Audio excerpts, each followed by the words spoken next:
Are you ready to transform your pool into a stunning oasis? At Mainland Pool Service, they're a family-owned business committed to keeping your pool looking pristine all year round. They believe that pool care should be proactive, not reactive, which is why their skilled team handles everything from routine cleaning to complex issues with precision. They prioritize clear communication and personalized solutions to exceed your expectations. Join the Mainland Pool Service family today and experience the difference their expertise and dedication can bring to your relaxation retreat. Contact them now at mainlandpoolservice.com. Kroger shoppers and Grizz fans. Want exclusive last-minute discounted ticket deals texted straight to you? Sign up with the new Kroger Buzzer Beater deal. Fans can sign up by texting Grizz to 636-479 or visit your local Kroger store in the Delta Division and scan the QR code. By signing up, you agree to receive recurring automated promotional and personalized marketing text messages from the Memphis Grizzlies. Consent is not a condition of any purchase. Message frequency varies. Message and data rates may apply. Chelsea Gray got named best point guard over Caitlin Clarke and Paige Buechers, and I'm sure everybody handled that one rationally and with grace and understanding that the second you start doubting Chelsea Gray is still the best point guard in the WNBA, she will remind you she is the point god. Caitlin Clarke, get back on the court. She'll have her moment. She's got to play. Tune in to the Jessica Benson Show with CJ Hurt live every weekday at 8 a.m. on YouTube at Grind City Media and the official Grind City Media app.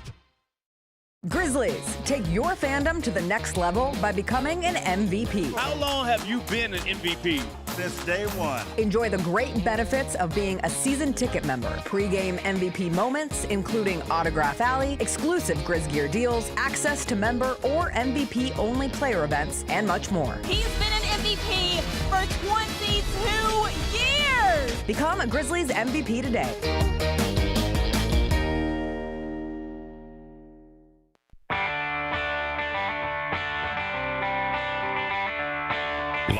From the Built Ford Tough studio at FedEx Forum, it's the Gary Parrish Show, presented by Ortho South, on YouTube at Grind City Media and the official Grind City Media app. Now, here's your host, Gary Parrish.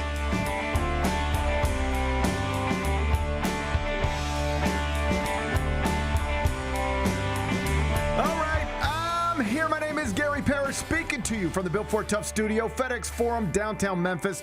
Bennett Doyle right there producing the program. Glad he's with me. Glad you're with me. Hope you're getting through the day best you can.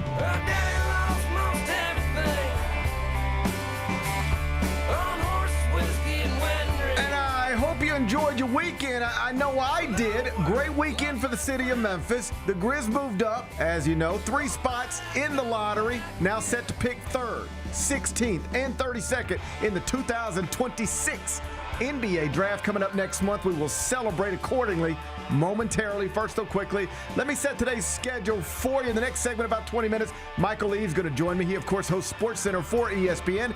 I'll get his thoughts on how the draft lottery unfolded, talk NBA playoffs with him. Michael Eaves will join me in the next segment. Finish talking to him, take a break, come back, do 5 more things you need to know, at which point we're going to discuss 5 previously undiscussed stories. Among them, Kevin Pritchard, the president of basketball operations with the Pacers, publicly apologized to Indiana fans after the lottery resulted in that franchise losing its first-round pick in the draft because of a deal made at the deadline. I'll walk you through that situation.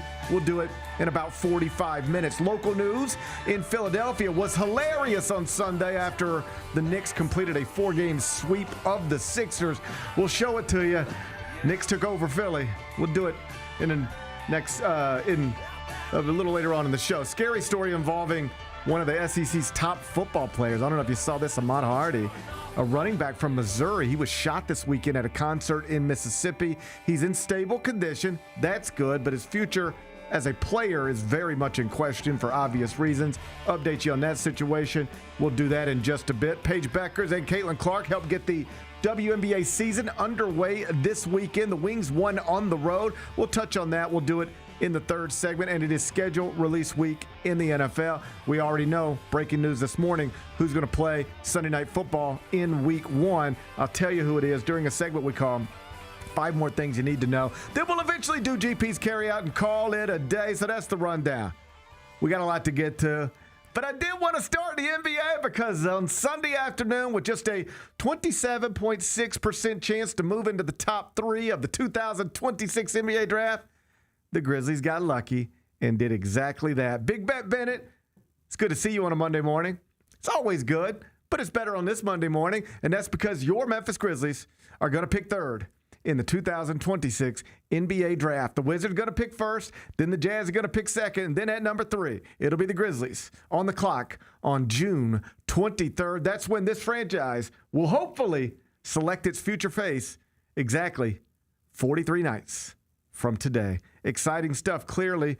Tell me how you feel, then I'll tell you how I feel. Man, just ecstatic. I mean, it was just amazing how I forget, it's been a minute since we've really had to lock into the lottery like this. I mean, where it's like the stakes are as massive as they are, and when those picks started rolling, I forgot that feeling. We're 30 minutes out of the draft show or the lottery show, and I'm like, okay, I have anxiety. I'm really nervous about this. I'm locked in. I asked my kid, I said, hey, what pick do you think we're going to get, buddy? You know what he said?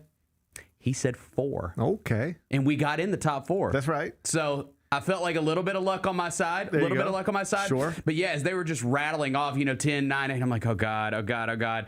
And then the Bulls jump, and that's when you're like, oh, here we go. And that's when it all started happening. If you've lived through these lotteries long enough, there's a certain order to things, and you should have that order called up in front of you, which is what I did. I got the order in front of me, and I know, okay, I know the next name I'm supposed to hear is this name. And so, boom, it's coming off in order. Yep. Boom, it's coming off in order. Boom, it's coming off in order. And you get to a place where it goes, okay, the next name that's supposed to come off the board is the Memphis Grizzlies. And if it doesn't, we are in the top 4. If you've been through enough lotteries, you know how it works. Yeah. And, buddy, when I didn't hear Memphis Grizzlies, I knew how it worked. I knew we were going to a commercial break shortly, and it was going to be the longest commercial break of my recent life. And then we were going to come back and find out whether the Grizzlies would pick first, second, third, or fourth. Could have been better. Could have been first or second. Could have been worse. Could have been fourth. But third, buddy, we'll take it all day long. Yep, we'll take it. I think with this draft especially, like we said, for weeks now I've been saying top 4, I'm ecstatic. Top 6, I'm feeling good. Anything outside of that, need a little convincing. So top 4, I'm stoked regardless of what happens. All right, let's get into it. Yep. So assuming AJ DeBonsa and Darren Peterson go first and second in some order, which is what basically everybody expects from the 2026 NBA draft. Then the Grizzlies will likely be picking third and selecting between 2 different prospects, perhaps as many as 5, but most think it's 2, namely Duke's Cameron Boozer and North Carolina's Caleb Wilson.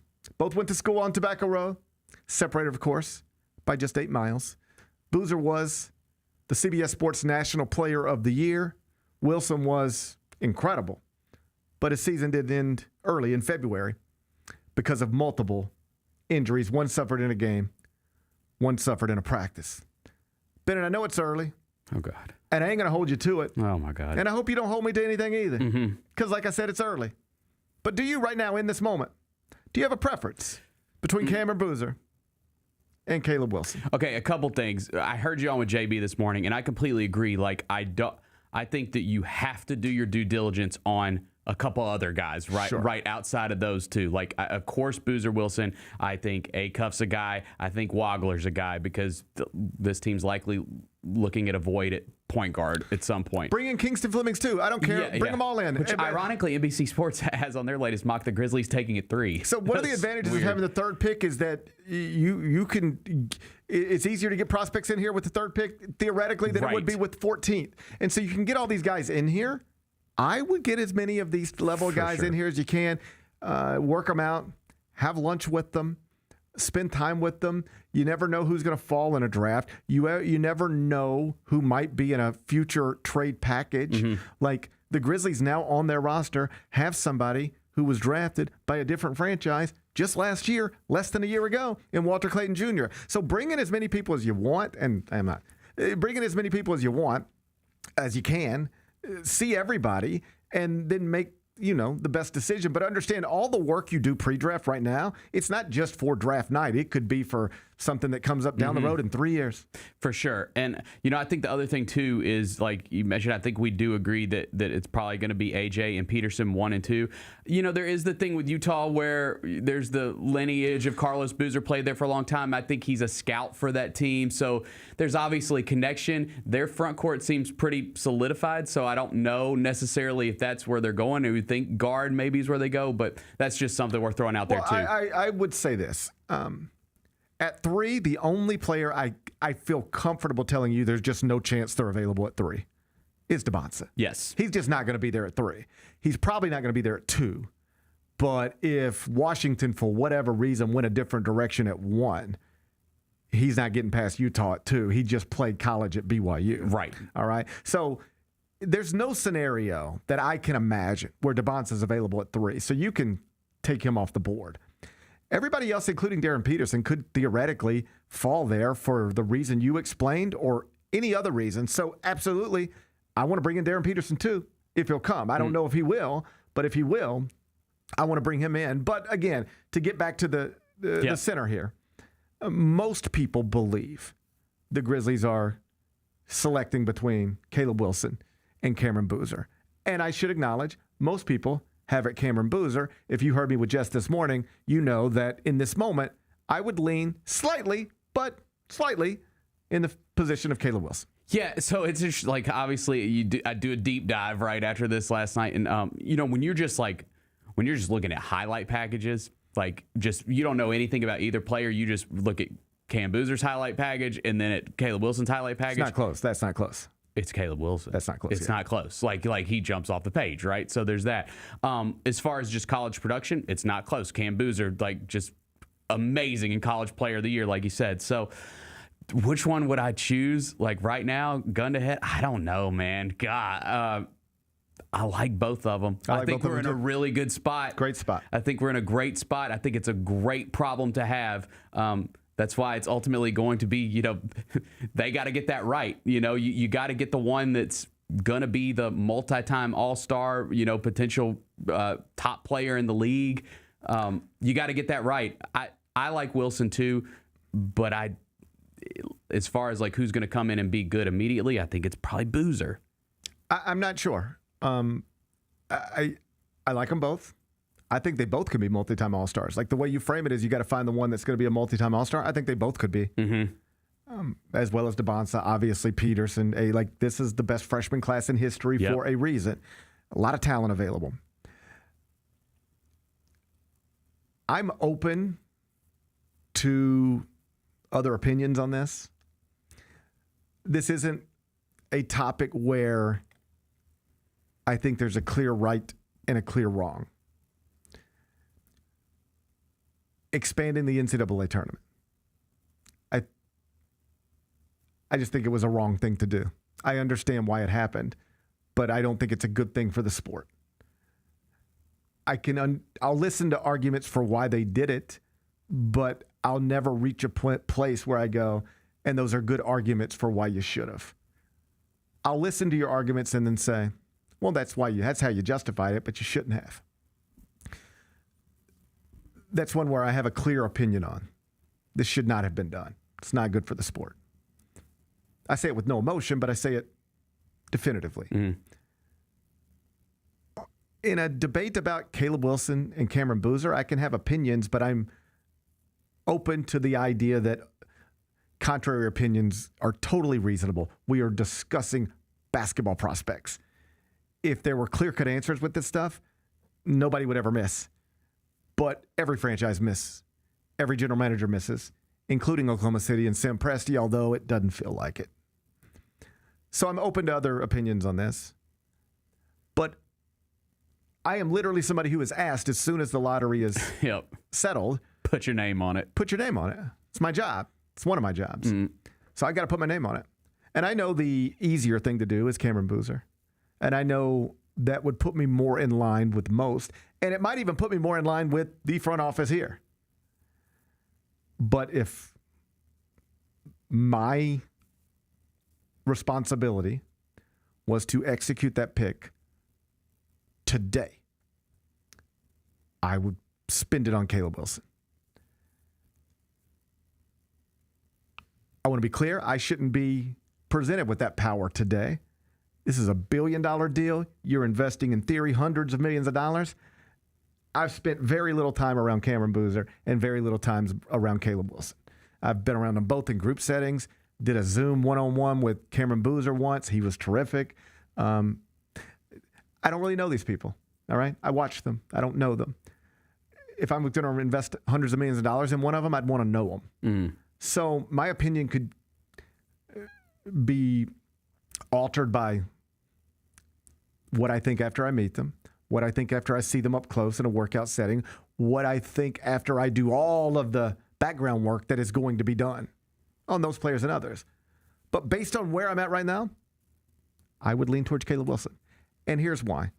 It's got very little to do with Cameron Boozer, or at least it's more focused on this aspect of the two players. Simply put, once you take A.J. Debonsa off the board and Darren Peterson off the board, if you are trying to take the biggest swing for stardom, I think Caleb Wilson's that guy.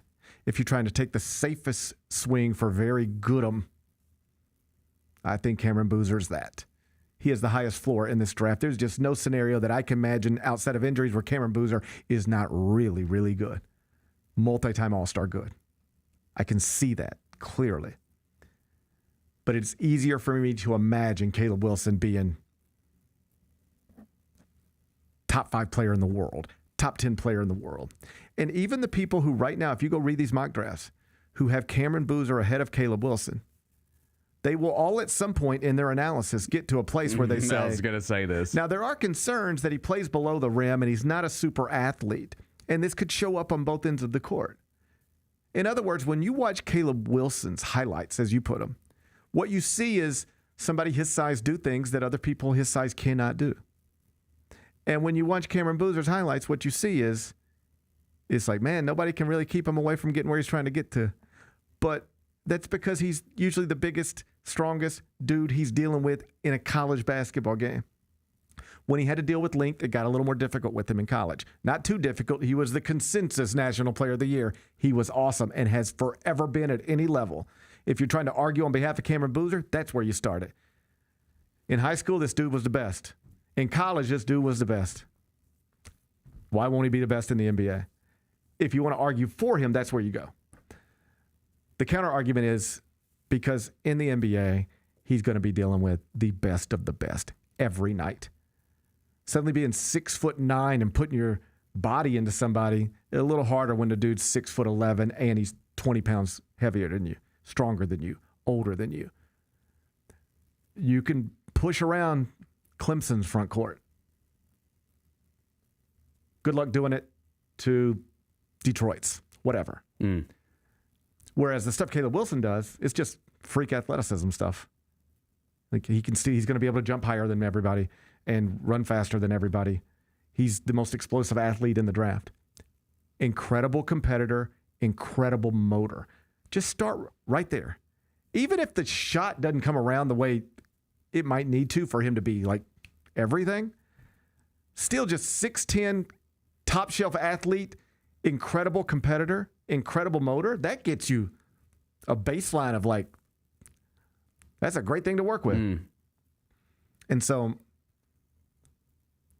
if you were asking me to bet my 401k on which player I know is going to have a long and productive and very good career, the safer pick is Cameron Boozer. But the big swing of like, we're trying to get a difference maker here. Like we're trying to land one of the top 10 players in the world in 5 years with the third pick in this draft. I think you got a better chance of doing that with Caleb Wilson than you do with Cameron Boozer. But I'm open to other people's opinions. It's not clear cut to me, but I do think that the higher ceiling belongs to the young man who played at North Carolina as opposed to the young man that played at Duke. I'll see what Michael Eaves thinks next.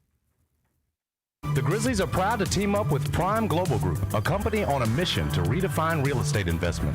By leveraging deep experience, strategic insight, and robust resources, Prime Global Group is shaping a smarter, socially responsible future. Whether you're an investor or simply curious, now's the time to explore innovative strategies that align with your values. Join the movement and discover how you can be a part of this exciting evolution. Visit primeglobalgroup.net to learn more and connect with the team today. That's primeglobalgroup.net. The heaviest metal credit card of all time. Rumored to be one of only 18 in existence. Plated with the very same tungsten that forged the International Space Station. And wielded at business dinners like a samurai sword. It's a classic corporate power move. But the real power move? Having end-to-end visibility on your most critical shipments. FedEx, the new power move. Orthopedic injuries can be unpredictable, unforeseen, and unscheduled, and Ortho South understands this better than anyone. Since your injuries don't make appointments, you don't need to either. That's because Ortho South welcomes walk-ins during the weekdays, in the evenings, and even on Saturdays. So next time an unforeseen injury makes an unscheduled appearance in your life, visit orthosouth.org to find your nearest urgent care location. Just walk in, and Ortho South will take care of everything, especially you. Learn more at orthosouth.org. That's orthosouth at orthosouth.org. This is the next generation of Tony Allen, is Asar Thompson. He had 16 blocks and 16 steals. When I said this guy is Super Tony, he is Super Tony. This is Tony Allen, like next gen. It was unbelievable. The Chris Vernon Show, live on weekdays at noon on YouTube at Grind City Media and the official Grind City Media app. Junior Grizzlies summer camps presented by Ortho South are the key to a slam dunk summer with over a dozen 4-day camps perfect for hoopers ages 6 to 14 looking to build fundamental skills and make unforgettable memories. With camps across the Mid-South in Tennessee, Mississippi, and Arkansas, you won't have to go far for the ultimate hoops experience this summer. Registration comes with a Junior Grizzlies jersey, lunchbox, and a basketball to take home. Don't wait, space is limited. Visit grizzlies.com/Junior Grizzlies today to secure a spot for a fun-filled summer. That's grizzlies.com/Junior Grizzlies.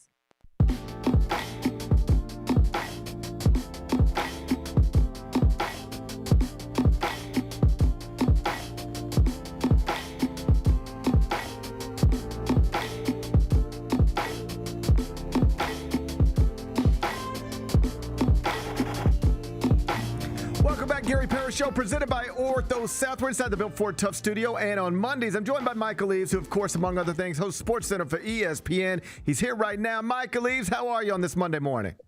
I'm good, man. I don't know what time zone or area code I'm in, but I'm all right. That's a hotel room background. Where are you at, if you don't mind saying?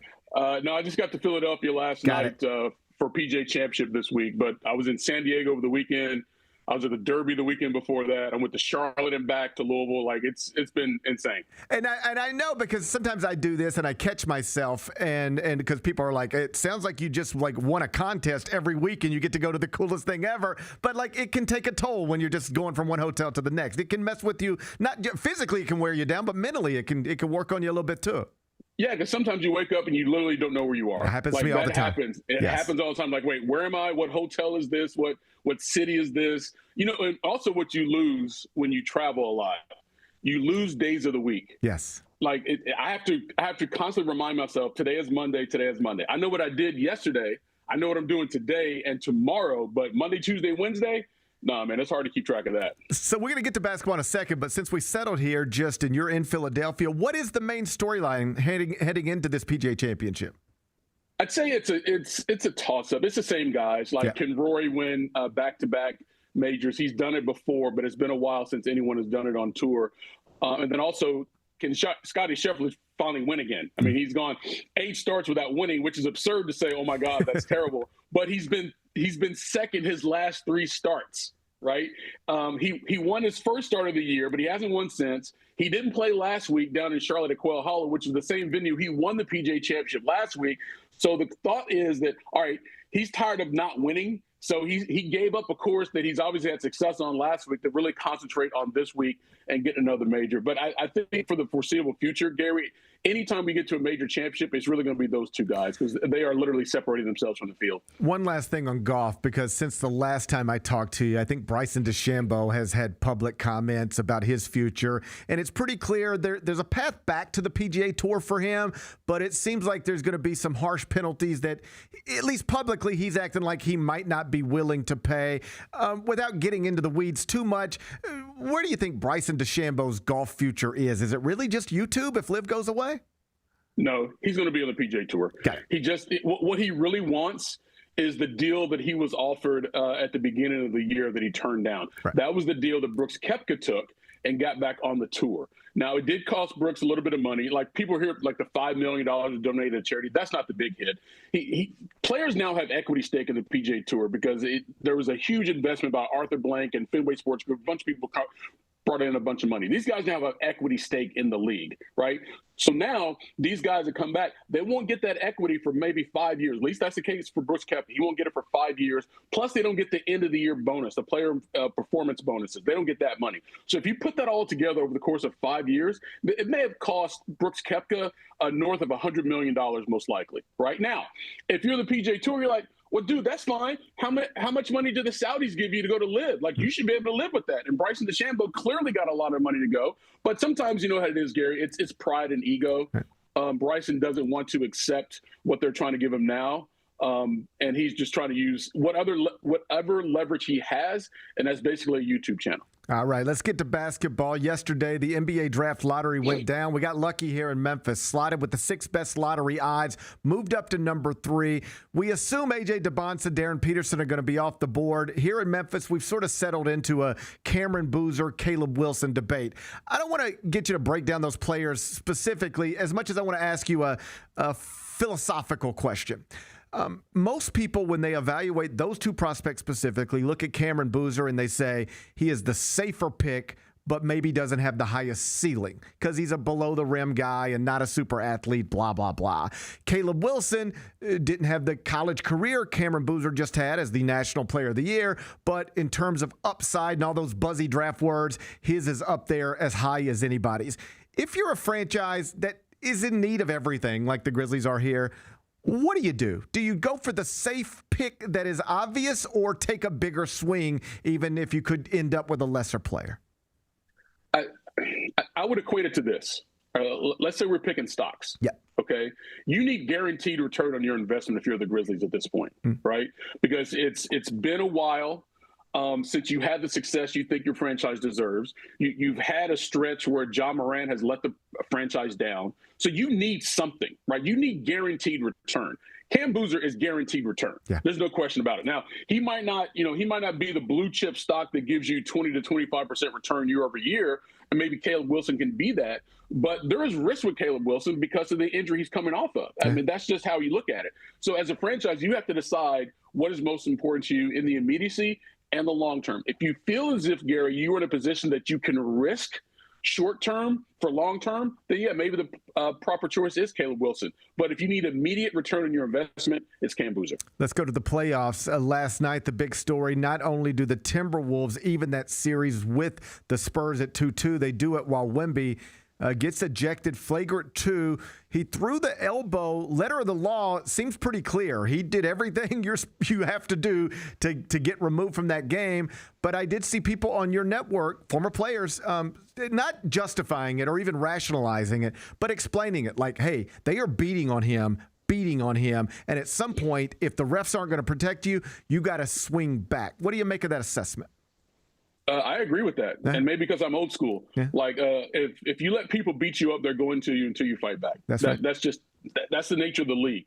Now, obviously, he crossed the line with that elbow, and he was justifiably kicked out of that game. But at the same time, you can understand some type of internal frustration that might be building in Wemby, and it gets to the point where it comes out in a physical altercation of that manner. Like, it's not a good look to, take an elbow to a guy's chin.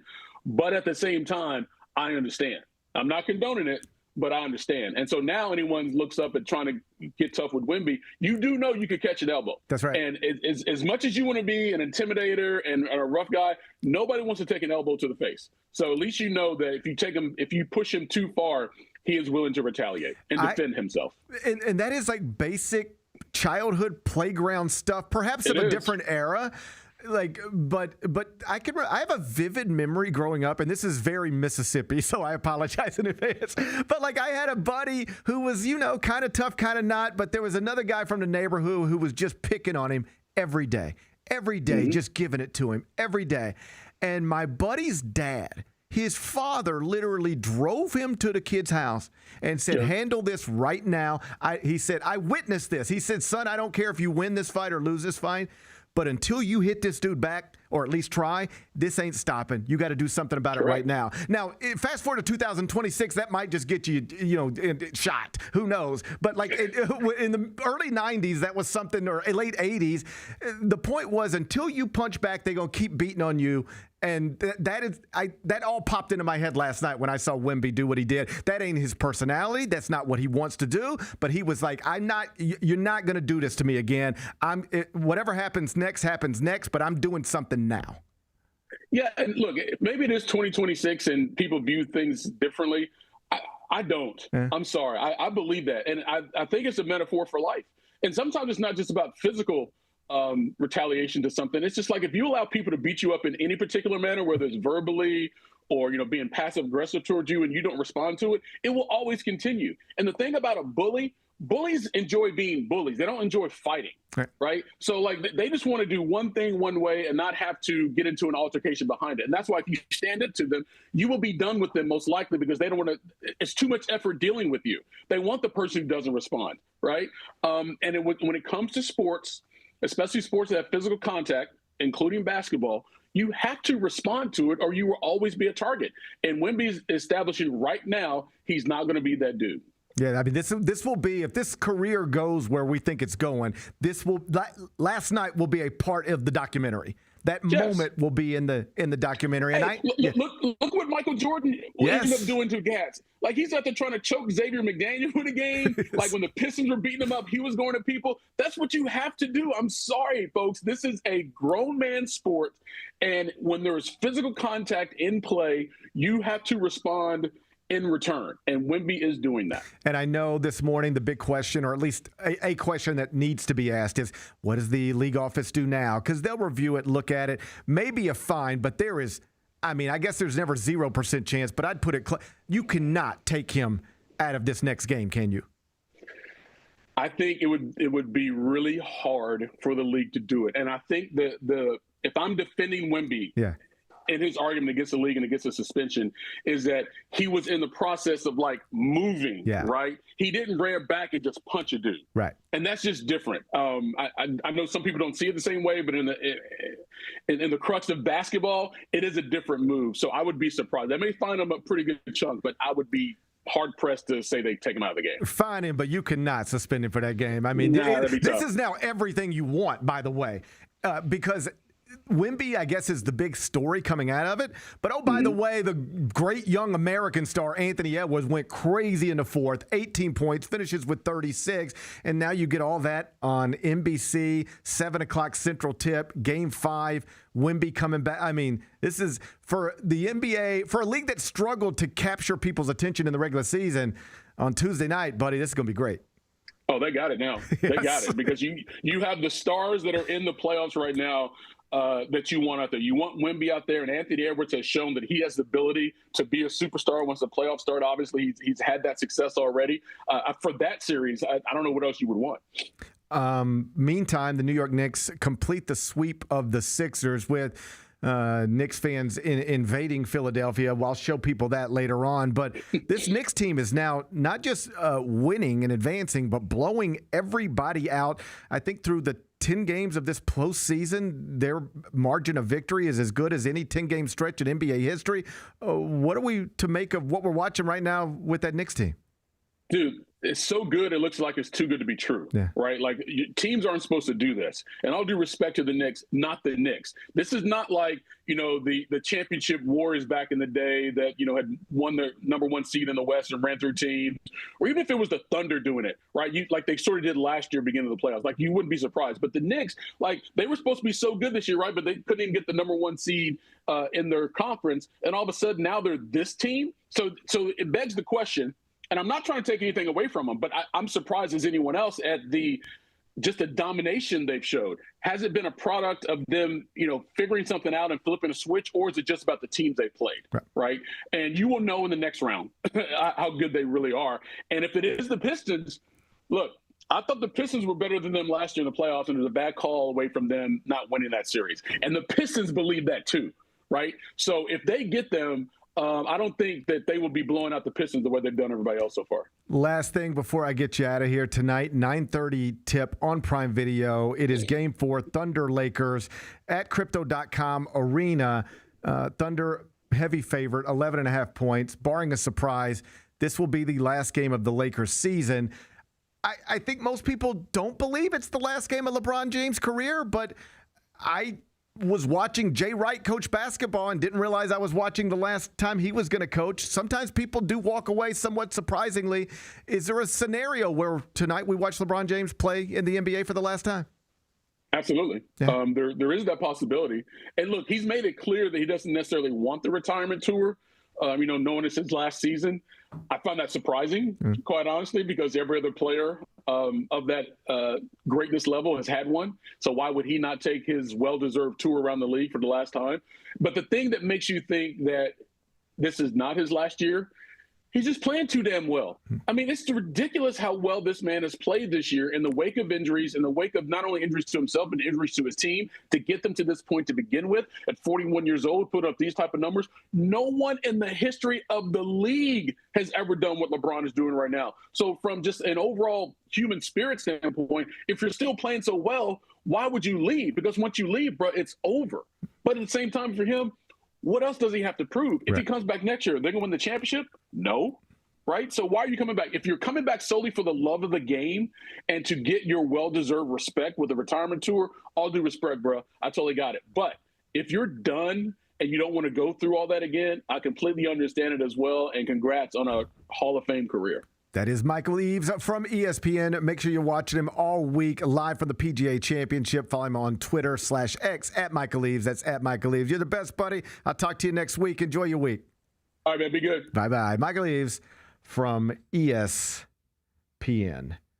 I think LeBron plays next season, but I do believe it's probably a little more up in the air than, I don't know. How about this? I haven't heard many people today talk about, we could be watching LeBron James' last game tonight, but we really could. I think he probably plays because he's still awesome, and if you're still awesome, why not keep playing? But I can also understand you get to a point where you don't think there's a real prize at the end of this. Like, if you don't believe, like, you've got to at least believe theoretically it could break our way in the postseason, or else it just makes October, November, December, January, February very hard to get through. It's not getting up for the playoff games. It's, to quote himself, LeBron, it's getting up for the Tuesday night in Memphis. Yeah, I think the thing for him is he's going to have a lot of options, and, I'd honestly, we'll see if he's with the Lakers. Like, if he does play next year, we'll see if it's with the Lakers. That's where I think it's not. Bet against it right now. And then you look like, okay, well, he spent most of his career in the Eastern Conference. You look at the East, it's the Knicks, probably going to be Knicks, Pistons, or Cavs, right? You can start to tell yourself, okay, this West gauntlet might not be for me, but I can pick where I want to go in the East and probably have a chance to get back to the finals next season. That makes the most sense to me. Yeah. Find a situation that makes sense for you, where they want you, and where, I don't mean want you I mean, like, you're willing to just leave all the money on the table to go play basketball with these people in this situation. Is that Cleveland? Try to get another title in Cleveland. Like, Detroit eliminates Cleveland here, and then they maneuver it. LeBron rejoins the Cavs on a nothing contract. so that you don't sacrifice any of the other talent. You just basically add LeBron James to what you already got in Cleveland, and now is that good enough in the East? Yeah. I think you could maybe wrap your head around that, something like that. Yeah. But the idea, just run it back with the Lakers so you can lose to the Thunder or the Spurs, that seems like just go play golf. Or the Timberwolves. Or the Timberwolves. Yeah. Or the Timberwolves. Yeah. They're in this thing. Oh, they're gonna win this series. I told you that. I don't think so, but yeah, they're winning this it's series. certainly in play. Oh, well, Wemby can't keep himself together. He's lost control. He's lost control. Yeah, everybody thought he was just this wise ahead of his time. He's a crazy person. No, that's a snap. No. That's a snap. But I see this all the time. I didn't even know if he should have gotten ejected. I get why you have to eject him. That's an ejection in the regular season without question every time. If you don't eject him, you're in. I know. But even in that moment, I was like, if you listen, this is a huge game to eject him. But if you slow it down, I know, and then you say, okay, was it excessive? Yes. Was there a wind up? Yes. Was it above the shoulders? Yes. Absolutely. It's one of those here, like for a disease, here are the symptoms. Do you have a runny nose? Yes. Are you coughing? Yes. Is it this? Yes. Is it this? Yes. Well, then you have this. Like that. You have all the symptoms. This is the diagnosis. He had all the symptoms for a flagrant 2. He can't help that Naz Reid's head comes up to his elbows. Well, He's just taller than everybody else, But what it really was, I see this in my own home all the time with my little guys. They aggravate each other. Every ride to school is just me saying, guys, please just leave each other alone. Guys, just please stop. Just please, just please don't. Hey, how about if you just don't talk? What if you didn't talk to each other? What if for the rest of the time, I'm the only one allowed to talk? You can both talk to me, but not to each other. And around the house, it'll be, I sit on the trampoline. It starts like this. Hey, they got a little basketball go on the trampoline and they have a dunk contest. What that means is one of them dunks, the other one tries to stop the other one from dunking. You can see where this is headed. Yeah, it's disastrous. It has never not ended with tears. All right? The only question is how long is this going to go before one of them's crying? Yeah. It's not that long usually. So I see what happens all the time. It's usually, if I'm being honest, it's a little guy aggravating the big guy, and he won't stop aggravating him, and he won't stop, and he won't stop, and he won't stop. And eventually, you know what happens? The middle guy, you know what he does? Eventually, it's the same thing. Wemby was my middle guy last night, and he had a bunch of little guys just banging on him nonstop. And it's man, somebody stop this. If you want to continue with the analogy, it's like Wemby was looking for his mom or his dad. Will somebody get these little guys off of me? They've been hitting me. They're aggravating me. They won't stop hitting me. Will somebody Mom, get this little guy off of Dad, will you tell him to stop? Fine, I'll do it. That's what that was. He just lost himself for a moment. And because his elbows are where they are, it popped right in the head. It's tough. There's no way to not kick him out of that game. No way. You got to. If you don't, you've got a controversy on your hands. Yeah. If you don't, you've got to explain to Chris Finch why he was allowed to continue playing. True. The rules are the rules. Once you apply the rules as they're intended to be applied, he's got to go. You cannot suspend him for tomorrow night. No. God, no. No, the ejection is the punishment. We're good. Yeah. Hey, everybody, we're good. Now let's go play. And that becomes as good as it gets. Yeah, it's going to be great. As good as it gets. I don't mind what Michael Eaves said about Cameron Boozer, Caleb Wilson. I'm sitting here talking about taking a big swing. Here's the truth. I don't think my job's on the line based on whether or not the Grizzlies hit this third pick or not. But somebody else's might be. So what do you do if your job's on the line? Much easier to talk about just take the big swing on somebody who had 2 fractures in 2 different hands. That's right. When you're just a podcaster. Yeah. A little easier as a podcaster. Need your hands, yeah. Yeah. If your whole job might be hanging on it, and you've got the National Player of the Year. Maybe I should just put it this way. Oh, bro, the numbers are crazy. You can't even compare if you're comparing numbers. It ain't even close. Forget numbers. Yeah. Here's the other stuff. 2-time Gatorade National Player of the Year in high school. This is all high school stuff. Yep. 2-time Gatorade National Player of the Year. 2-time Mr. Basketball USA. 3-time Florida Mr. Basketball. Won 2 gold medals with USA Basketball. Won 3 straight Peach Jam tournaments. Those are national championships after his freshman, sophomore, and junior year of high school with his team out of Florida. Won 4 straight Florida State championships as a freshman, sophomore, junior, senior. MVP of the U16 FIBA Americas Championship in 2023.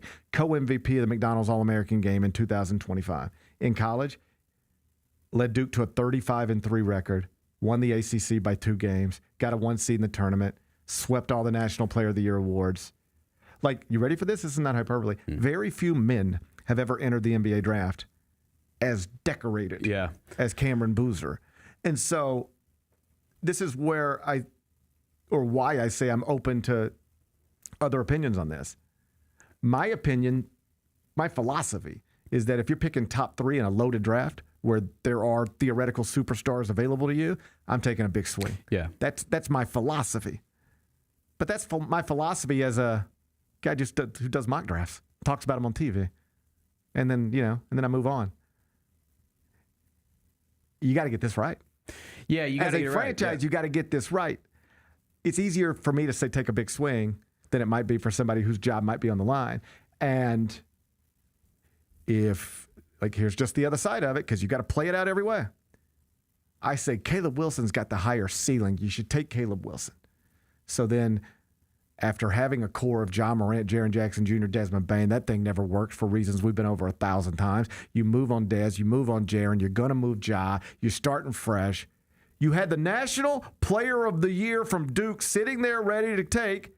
He's never not been the best at everything.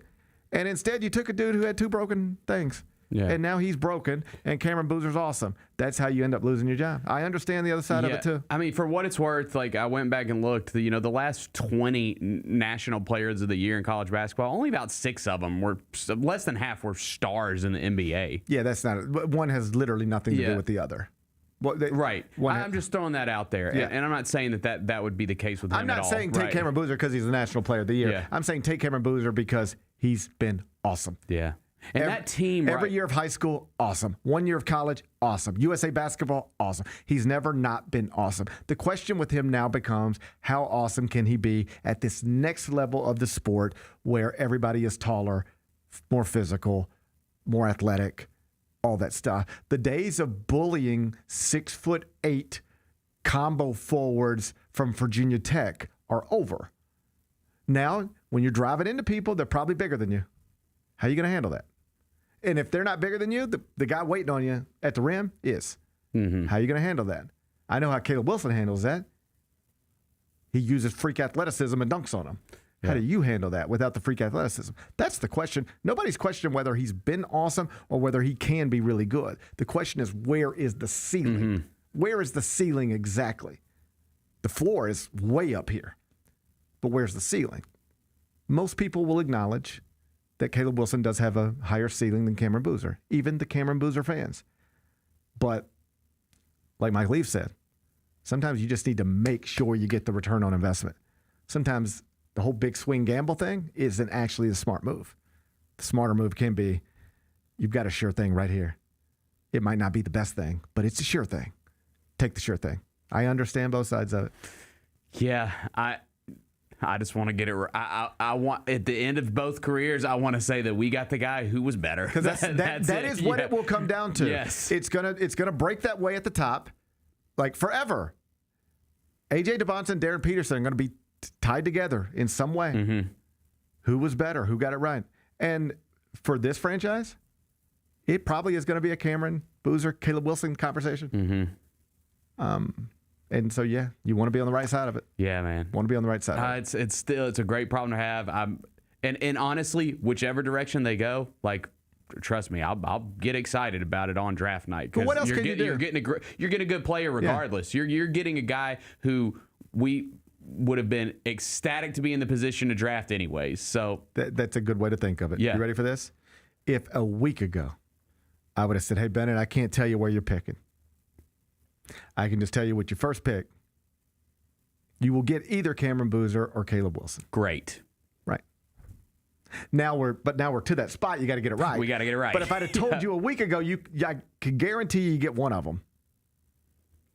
And I get to tell you which one. You don't even get to pick which one. I just get to give you one of them. You'd say, give me either one of them. Go ahead. Give me either one of them. I'll take either one of them. For sure. So that's where we're at. It's a good Monday. It definitely is, man. You know who's not having a good Monday? Who? Pacers fans. And you want to know why? Because they had a terrible Sunday. And you want to know why? Because the balls did not bounce their way. So much so that their president of basketball operations jumped on social media to apologize. I kind of like it. I don't love his rationalization, his defense of his move that has caused all this, caused a tough situation in Indianapolis. I don't love what he chalked it up to, but I like that he owned it. I like it when people say I messed up. I take responsibility. But, buddy, oh, man, it'd be better if you didn't have to take responsibility for such a colossal mistake. I'll explain. We'll do that next. Gary Parrish Show presented by Ortho South. Get ready, Grizzlies fans. It is time for the Surfside Can Shuffle. Can you keep up with the cans and find Mac the Crab?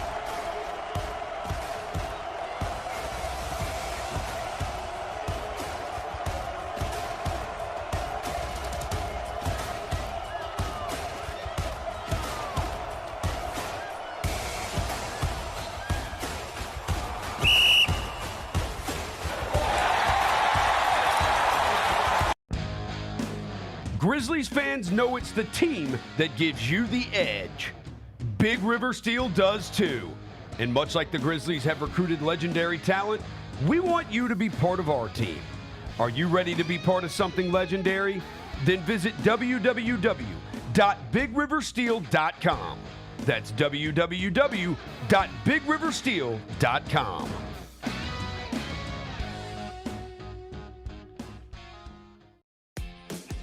New Amsterdam Vodka is an official partner of the Memphis Grizzlies. It's the only exceptionally smooth vodka that is 5 times distilled, 3 times filtered, and rated 93 points. New Amsterdam believes wins big and small become legendary when you celebrate them with your crew. So here's to the blue, white, and gold, the Memphis grit and grind, and reliving winning moments big and small with Tennessee's favorite basketball team. New Amsterdam Vodka. Find your wins. Chelsea Gray got named best point guard over Clarke and Paige Buechers, and I'm sure everybody handled that one rationally and with grace and understanding that the second you start doubting Chelsea Gray is still the best point guard in the WNBA, she will remind you she is the point god. Clarke, get back on the court. She'll have her moment. She's got to play. Tune in to the Jessica Benson Show with CJ Hurt live every weekday at 8 a.m. on YouTube at Grind City Media and the official Grind City Media app. Junior Grizzlies summer camps presented by Ortho South are the key to a slam dunk summer with over a dozen 4-day camps perfect for hoopers ages 6 to 14 looking to build fundamental skills and make unforgettable memories. With camps across the Mid-South in Tennessee, Mississippi, and Arkansas, you won't have to go far for the ultimate hoops experience this summer. Registration comes with a Junior Grizzlies jersey, lunchbox, and a basketball to take home. Don't wait, space is limited. Visit grizzlies.com/Junior Grizzlies today to secure a spot for a fun-filled summer. That's grizzlies.com/Junior Grizzlies.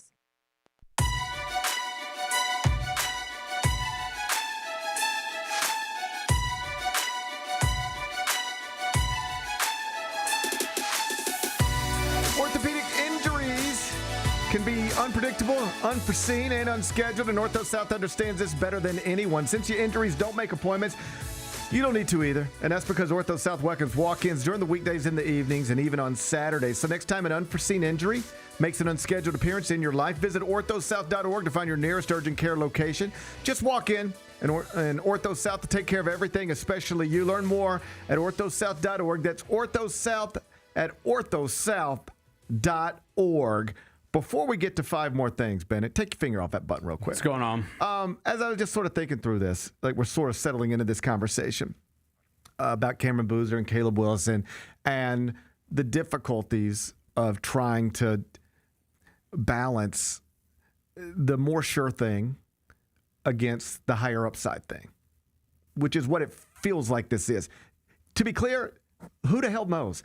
Caleb Wilson could be just a guy in the NBA for a decade, and Cameron Boozer could be a 7-time All-Star, at which point we'll go, why did anybody think Caleb Wilson had a higher ceiling than Cameron Boozer? Cameron Boozer was the National High School Player of the Year, the National College Player of the Year. The whole time, Caleb Wilson's out there right beside him. Everybody's telling us Cameron Boozer is the best, and then we got to the NBA, and we decided it wasn't going to be the best. Like, what do we do? Like, we couldn't get – who knows where this thing goes?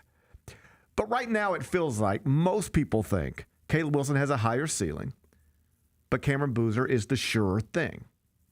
Both have high ceilings, but Wilson's higher. how do you balance those things?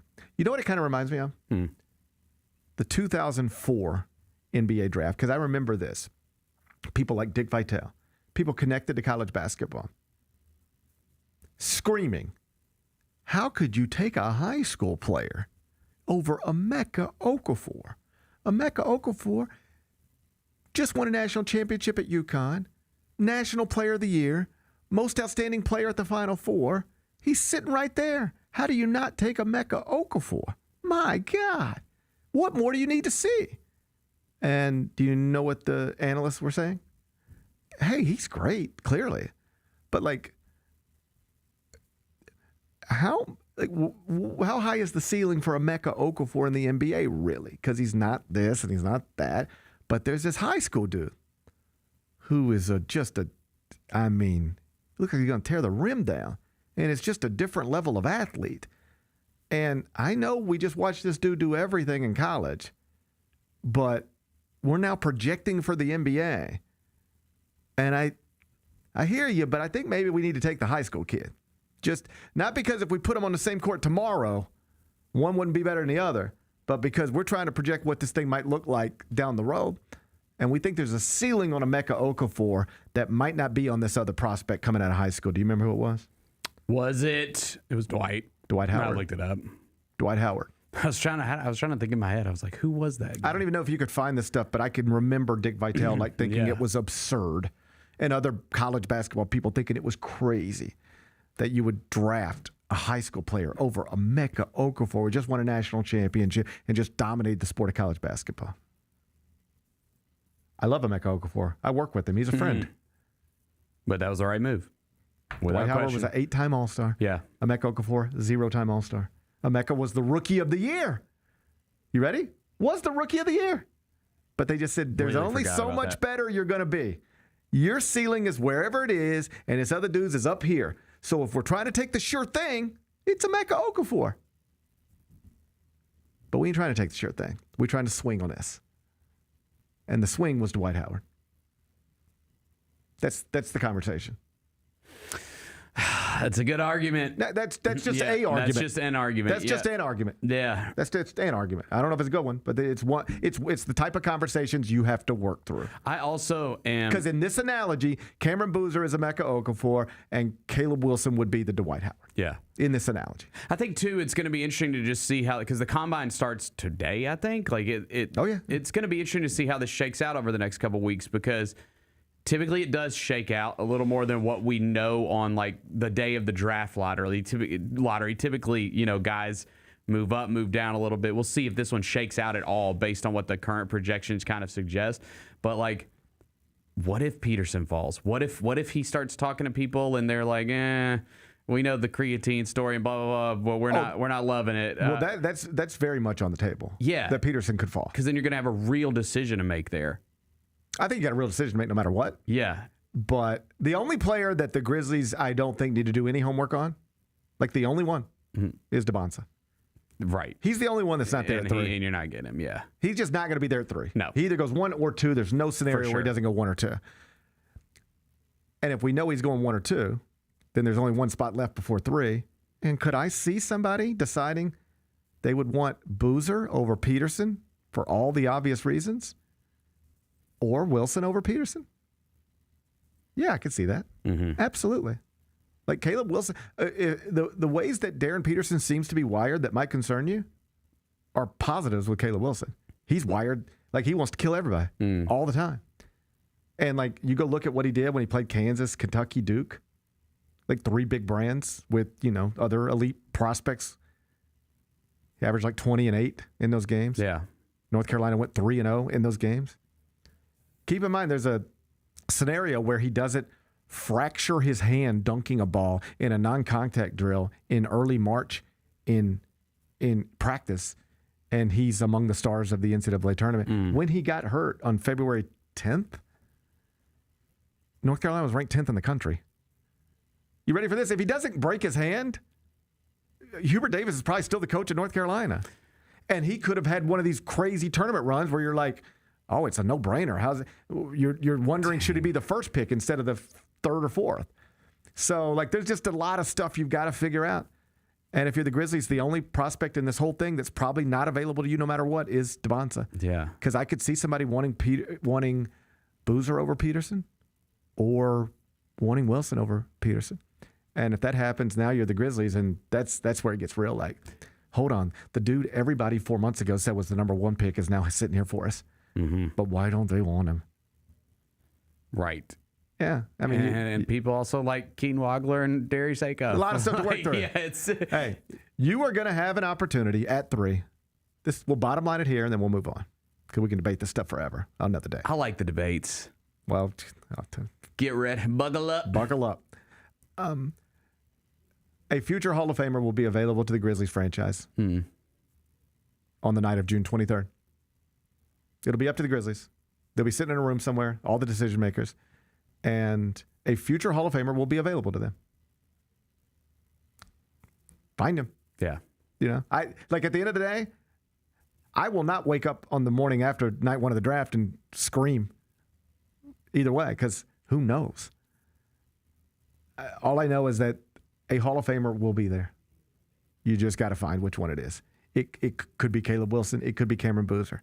But yeah, to your point, it could also be Darius Acuff. It could also be Keaton Wagler. It could also be Kingston Flemings. It could be somebody who goes in the teens. Future Hall of Famers are coming 3rd or lower in this draft.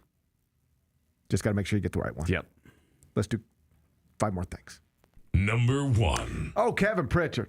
He had to jump on Twitter yesterday and apologize to Pacers fans for a deal he made at the trade deadline. I'll read you the tweet, then I'll tell you the story. Okay. Kevin Pritchard, 3:32 yesterday, jumps on Twitter and types the following. I'm really sorry to all our fans. I own taking this risk. Surprised it came up 5th after this year. I thought we were due some luck, but please remember this team deserved a starting center to compete with the best teams next year. We have always been resilient. So here's the deal. The Pacers at the trade deadline in a year where they were in the NBA Finals last season, Tyrese Halliburton tears his Achilles in Game 7, out for this entire year. So they're in tank mode. And what they're hoping is this can be just a year in between great things. We were great. Hallie got hurt, missed a whole year. We tanked, got a top 4 pick, trade for Zubats at the deadline with the Clippers, and then we take our top 4 pick and put them with Halliburton and Zubats, and we're ready to go. Mm-hmm. So they've been over in Indianapolis all winter talking about Halliburton and DeBonsa and Zubats. How good is that? Halliburton, Peterson, how would they fit together? Halliburton, Boozer, Zubats. We could win the East. The trade involved a first-round pick shipped to L.A. that only conveyed if it was like 5, 6, 7, or 8. As long as it's in the top 4, which is what it was supposed to be. Yeah, because you're at the bottom of the league all year. You're good. So they make this deal with because I remember it being questioned in real time, but people's making the point, Zubats at $20 million a year is like great value. So you're getting a starting center on a terrific contract. It's not just you're getting a starting center, you're getting a starting center on a terrific contract. That was part of the appeal. So you do the deal, and then you just kind of hope it doesn't blow up on you. And it blew up. It fell outside of the top 4, which means it gets moved out to L.A. And it's a gamble, and you lost on the gamble. But, like, this quote drives me crazy. And not just outside of the top, to 5. To number 5. It's so brutal. It's brutal. But where you say, I thought we were due some luck, you are basically acknowledging I rolled the dice in a way where I was hoping to avoid this devastating outcome. And I was hoping we would be lucky and avoid it, or not get unlucky and walk into it. But here we are. Except, do you know where they were by the time the regular season ended? It was like 50-50. It was always going to be like a 50-50 thing. Yeah, especially when you have other teams that are like actively trying to lose. Yeah, like it was just always going to be a situation where, I mean, maybe. And so if you thought this scenario playing out would be devastating, you shouldn't put yourself in a situation to even endure it at what is basically a coin flip. Yeah, and this makes me wonder, because this has been hinted at, if when they do these changes to the draft lottery, if something doesn't get done about these pick protections, like that are being these picks that are being moved in trades, and if something changes there because of situations like this, where it's just a disaster for them. But here's my point. It's just a math problem. Yeah. There was a 52% chance yesterday that the Pacers would pick in the top 4, which means there's a 48% chance that they won't. We're talking about flipping a coin. Your whole franchise's future on a coin flip? Because that's what he's saying. I just thought we would do some luck. You should think luck shouldn't be factoring into stuff this big, I don't think. If it was and there's only a 4% chance the Pacers can lose their pick. Be like, okay. And then if you lose your pick, you know what I would say? Holy shit, man, you got wildly unlucky. There was a 96% chance you were going to keep your pick and it was going to be in the top 4. Yeah. It was 52. It was just, they set themselves up for a very realistic thing to devastate their franchise. And then it happened. It's like driving around without car insurance. Yeah. You might be okay, but you might not. It seems very reckless. Here's how reckless it was. He felt compelled to jump on Twitter and apologize for it. Right. That's how. Oh, man. He couldn't even go through the initial phase of, you know what people don't understand? Sometimes folks who mess up, they start with, what you don't understand is, and once they try to get you to understand and they fail at that, then they might come around and be like, all right, I guess I just screwed up. And he just skipped right to, I screwed up. Yeah, Zubac is a great player, and he's going to be a good starting center for them. That's a nice piece for them to have. You would still not take that over the number 5 pick in this draft at all. Not even close. Not even close. You just don't risk it. You figure out your center problem in the offseason. It feels like they have compounded one. It feels like one thing went wrong, and just everything since then went wrong. Mm-hmm. They allowed Halliburton to play in a game set with a strain, which I understand, but they allowed it to happen, and then it torn Achilles. Then they get blindsided by the Miles Turner thing, and now they're trying to. All right, we got to be right back next year. We got to get right back next year. Just in Game 7 of the finals, this is and we can get our starting center. Yeah, we can get our starting center at the deadline, pivot into full tank. And then we'll have a top 4 pick. But what happens if it falls to 5? It's not. We got to put Halliburton in a position to go for it in 2026-27. And the best way to put him in a position is to get him as center now, pivot, and then get the top 4 pick. Okay, but what if we end up having to ship the 5th pick to the Clippers? That's just a risk we got to take. No. It's not a risk you should have taken. It's really not. Not a risk you should have taken. By the way, since we're having all this lottery talk, it's good to just to throw out there, the basketball gods, thank you for not giving Oklahoma City or the Warriors a top 10 pick. I know it's 11 and 12, but come on. That would have been a break. Specifically the Thunder. That would have been total BS. Except I don't want to belabor the point, but this is where any lottery conversation, I think of it as an actual lottery. Mm-hmm. Just when I see people standing in line at MAPCO and they get lottery tickets, and then I see the numbers come in at night, and then I see somebody won it. I don't assume it's rigged. I just go it was always going to spit out some numbers. Somebody was always going to have a ticket. This is the way this works. So it would have been frustrating as a basketball fan to watch the Oklahoma City Thunder get the number 1 pick in the draft. But it would not have been BS. It would have just been, that's the way randomness works. And I know just how my mind is different than other people's. But I just think the lottery is the lottery. It's just a bunch of randomness. And it wouldn't have been BS. It would have been frustrating. But I'm also glad it didn't happen. I am thrilled. We share that opinion for sure. Yeah. Kevin Pritchard, you messed up, buddy. Better luck next time. Number 2. So the Knicks completed a sweep of the Sixers yesterday. We've touched on that. That's not the point here. The point here is to show you this Philadelphia local newscast, because they tried to go live from the arena in the closing minutes of the game. And I don't know. It was just funny watching the Knicks fans celebrate in Philadelphia, and Philadelphia fans seem I don't know if suicidal is the right word, but they certainly weren't feeling so good about themselves. Kyra, if you got it, let's listen to it with the words. We're in live inside Xfinity Mobile Arena tonight, Cheyenne. This game was brutal. Even she seemed frustrated.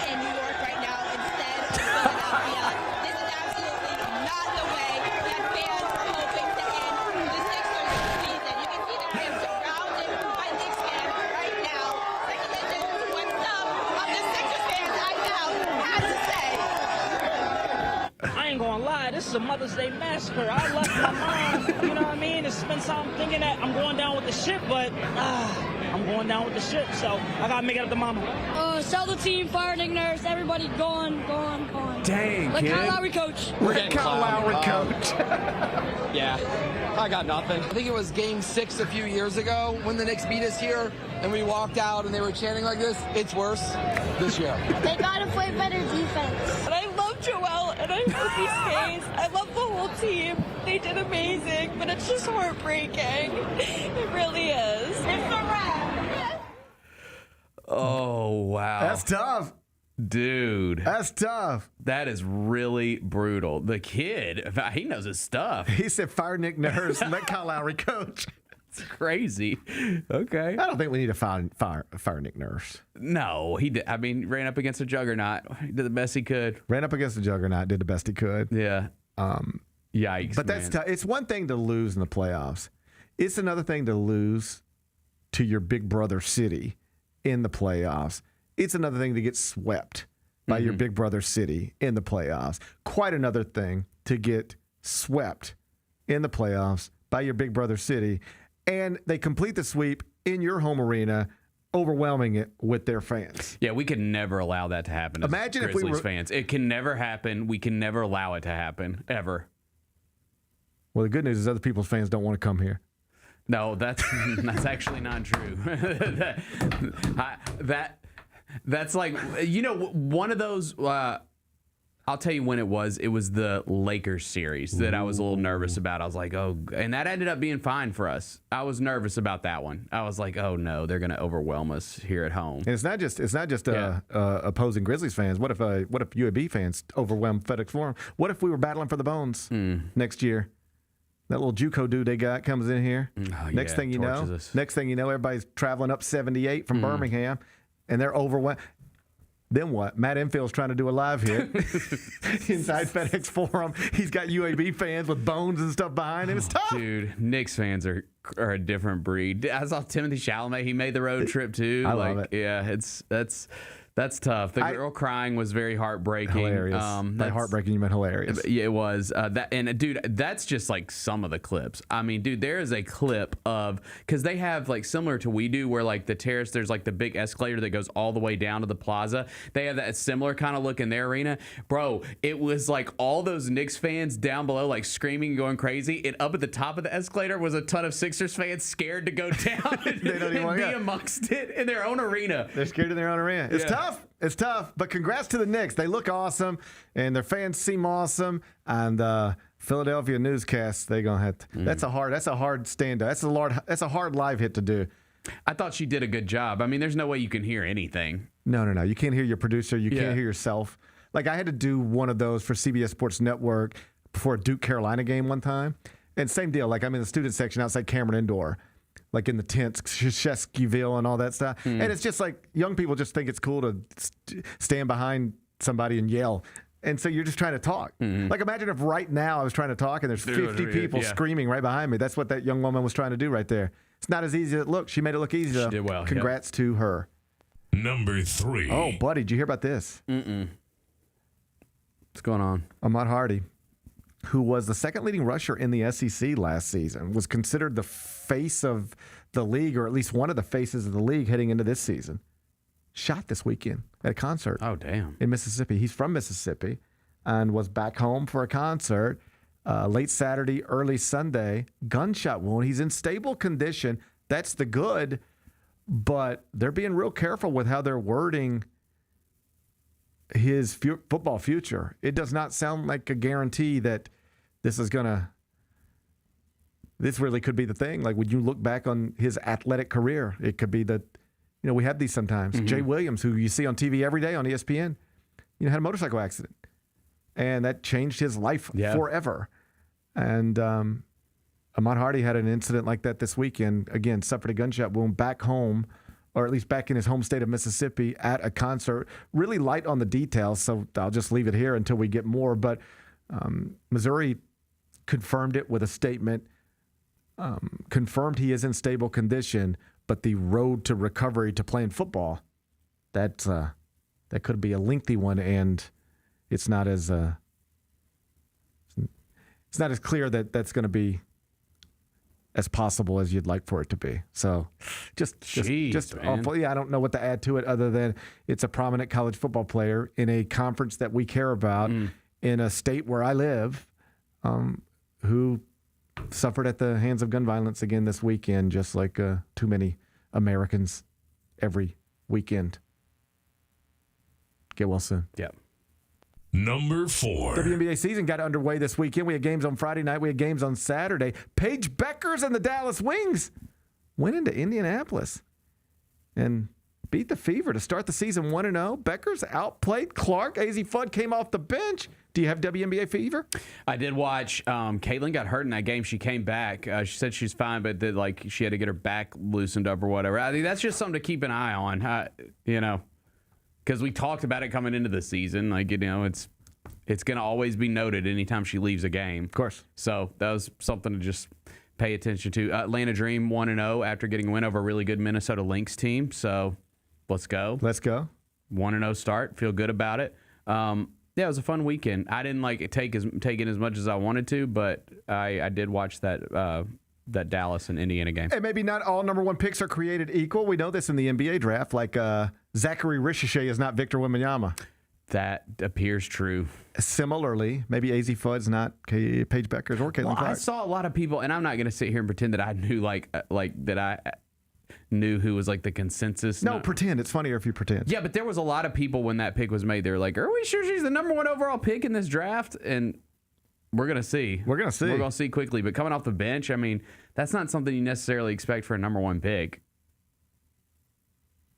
All number 1 picks are not created equal. I guess that's true. But maybe people were onto something. Maybe the folks who were skeptical she was the number 1 pick, perhaps they were onto something. Mm-hmm. I don't feel comfortable saying after just one game of her professional career. No, I need to digest a little bit more. I'm going to need to see more. I'm going to try to be patient with AZ Fudd. I need to digest a little bit more. I saw Cameron Brink, her coach, called her out. She said, "We need more from Cam." I've been thinking we need more from Cam, too. We need more from Cam. I think so, too. So, all right, WNBA fever. I got it. You got it? I got it. I'm in. All right, let's go to the football then. Number 5. NFL schedule release week. Do you get excited about NFL schedule release week? No. You don't care about the schedule? They're going to play games. Some of them are going to be here and some of them are going to be there. Whatever. I'm with you. I don't care about it either. I mean, I've never been one of those that's like, I got to go. As far as NFL goes, I always just go to see, my team. Mm-hmm. And I never really have cared as much about, I want to go because they're playing this team. I know other people do. It's just never been as much of a thing for me. So here's what we start to get. We start to get the leaks, right? Mm-hmm. So they go, it's NFL schedule release. And then they give you a little taste. They give you a little appetizer every once in a while. So we got one this morning. Breaking news this morning. What's up? Sunday Night Football week 1. I know you'll be in front of an NBC just like me. Mm-hmm. Sunday Night Football week 1. Guess who we're getting? Who? It'll be your Dallas Cowboys against the New York Giants. How about that? New look, New York Giants. New coach. New coach. The Harbaugh era begins. The Harbaugh era begins on Sunday Night Football, week 1, against America's team, the Dallas Cowboys. Is this just what we do? I feel like we just watch Cowboys and Giants all the time, whether we care or not. Well, for sure, Cowboys. Is Cowboys Giants what is the people with baseball fans would get mad all the time at ESPN because it'd be like, we don't want to watch the Yankees and Red Sox. Why is Cowboys Giants that?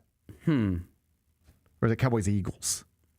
What is the equivalent to Yankees Red Sox in the NFL? I think that's pretty close. Chiefs and anybody. Yeah. But just in terms of... Because last year I think it was Chiefs. But Yankees Red Sox, they will give you... Chiefs is only a thing because of Patrick Mahomes and Travis Kelce and what that's become. Just like Oklahoma City is only a thing because of Shai Gilgeous-Alexander and what that's become. Yankees Red Sox, they'll give it to you whenever and act like it's a big deal. And the Yankees and Red Sox are 3rd and 4th in the AL East. I mean, don't make it's Yankees, Red Sox. What is the NFL equivalent of that? Is it Cowboys, Giants? Or is it Cowboys, Eagles? It's got to be Cowboys something. It's got to be Cowboys something. I'll go Cowboys, Eagles. I'll go Cowboys, Eagles there. I think it's probably Cowboys, Eagles. Yeah, I think it's probably Cowboys, Eagles. I did see Scattaboo and Jackson Dart. They were front row. Headbutting each other? Scattaboo was actually, I think he did headbutt Sean Strickland when he won the title at UFC this weekend. Nothing would surprise me more if I found out those guys were like headbutting and just like best friends. Yeah. Yeah. Yeah. He was having a good old time. They got the camera on him quite a bit in that one. It was a fun event. It was a good. I meant to turn it on, honestly. It was good. I mean, Strickland got the upset. I think he was like minus 500 coming into it. So that was kind of. I meant to turn it on and then I just forgot. Yeah. I think we decided to watch Saturday Night Live or something instead. He's funny, dude. Like, well, some of the stuff he says is not funny. I just want to be crystal clear. But like, dude, he says all this stuff. He's a problematic man who sometimes makes you chuckle.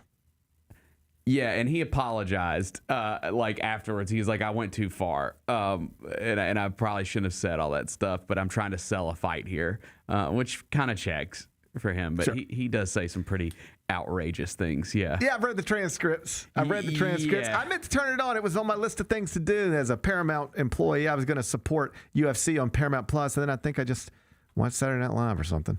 Yeah. I think I just forgot. It was a decent card. It was pretty good. All right, I'll try to catch the next one. Okay. I'll try to catch the next one. Anyway, Cowboys, Giants, Week 1, Sunday Night Football. Plan accordingly. Be back with Carry Out. Chelsea Gray got named best point guard over Caitlin Clarke and Paige Buechers, and I'm sure everybody handled that one rationally and with grace and understanding that the second you start doubting Chelsea Gray is still the best point guard in the WNBA, she will remind you she is the point god. Caitlin Clarke, get back on the court. She'll have her moment. She's got to play. Tune in to the Jessica Benson Show with CJ Hurt live every weekday at 8 a.m. on YouTube at Grind City Media and the official Grind City Media app. Grizzlies, take your fandom to the next level by becoming an MVP. How long have you been an MVP? Since day one. Enjoy the great benefits of being a season ticket member. Pre-game MVP moments, including Autograph Alley, exclusive Grizz gear deals, access to member or MVP-only player events, and much more. He's been an MVP for 22 years! Become a Grizzlies MVP today. Sonic Radio. Welcome back to Sonic RNDIO. That spells radio with me, the CIO. This just in, the new Sonic $1.99 menu lets you build a crave-worthy meal for just $1.99 an item, whether that's a creamy shake, crispy tots, or a quarter-pound double cheeseburger. This just out. Ostriches. They're mean, not very cute, and in my opinion, way too big for a bird. Don't miss the Sonic Fun 99 menu. 5 items, always $1.99. Live free, eat Sonic. Tax not included. See menu for details. Let's face it, there's a lot of trash talk in basketball. But the great teams let their performance do the talking. Like Ford F-150 with Pro Power on board.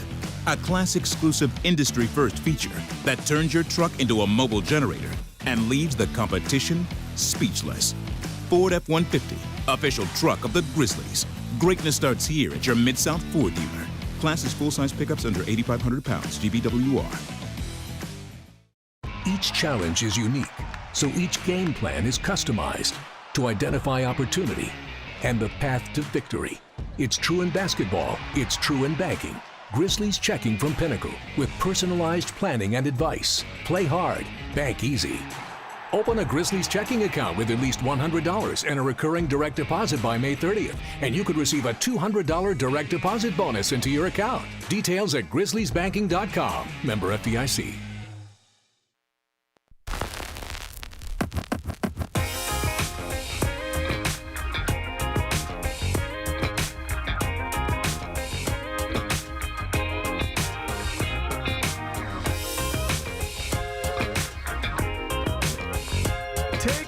Seat at the heart of Grizz Nation with the 2026-27 season ticket membership. You can experience all the action of the Grizzlies season with the best ticket prices, exclusive benefits, and access reserved for the most loyal fans. Be a part of what's next and be there for every towel-waving moment to come. Visit grizzlies.com/season tickets. That's grizzlies.com/season tickets to see the full list of pricing, perks, and benefits so that you can become an MVP today. Let's do carryout.